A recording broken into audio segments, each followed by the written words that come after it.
اليمن أول حضارات الأرض، أسست الدول وشيدت القصور وبنت المدن والهياكل والسدود، وأول من درب الجيوش. الحضارة اليمنية لن تتكرر حتى قيام الساعة، إنها أقدم من الحضارة الفرعونية والآشورية والسومرية والهندية واليونانية والرومية والفارسية.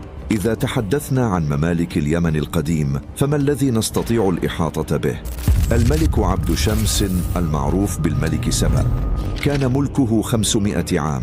غزا أرض بابل فافتتحها، ثم سار حتى بلغ أرض أرمينية، أرض بني يافث وافتتحها. ثم الملك حمير ملك الأرض ومن عليها حتى لم يبق منها مكان، كما ملكها أبوه سبأ. ذو القرنين أحد ملوك حمير الذي حكم الأرض من مشرقها إلى مغربها.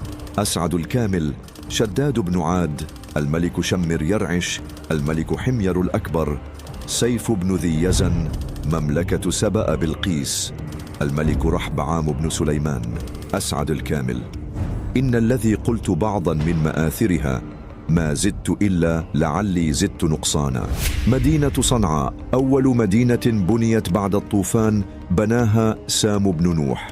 قصر غمدان بني بعد الطوفان، أعظم قصر في التاريخ، له في كل طابق تماثيل لأسود صنعت من النحاس تصدر زئيرا كلما هبت الرياح. ترك اليمانيون آثارا عظيمة تدل على ذلك التمدن والتطور والرقي والسبق في التطور الحضاري والاقتصادي على الأمم الأخرى. ذكر ذلك القرآن الكريم وكتب التاريخ، حتى حق للملك تبع ملك اليمن أن يفخر بذلك ويقول: أنا تبع الأملاك من نسل حمير، ملكنا عباد الله في الزمن الخالي، ملكناهم قهرا وسارت جيوشنا إلى الهند والأتراك تروى بأبطال، فمالت بنا شرق البلاد وغربها لهتك ستور نكبة ذات أهجال، وعطل منها كل حصن ممنع، ونفل منها ما حوته من مال.